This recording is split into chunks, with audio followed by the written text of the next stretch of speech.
走咗去新界。日子佢話冇嘢食，講屋講賣，有啲揾到粒蝦餃燒賣，佢擺好碗賣，點知俾隻貓仔奶，佢追出街追咗去邊界？其實我哋咁啱玩得埋，心中感覺好嗨。其實快樂係最佳擋箭牌，夠晒變態，統統拉晒。有次佢話裝大，一晚睇晒，好小心心擺，好好交代。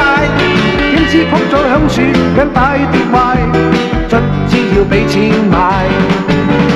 有次佢話冇電，統屋冚埋，仲遇着漏電，周身黑晒，佢周身污糟晒，一拐一拐，卒之走咗去拍賣。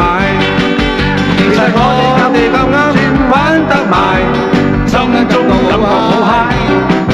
其實快樂係最佳擋箭牌，夠晒變態，統統甩晒。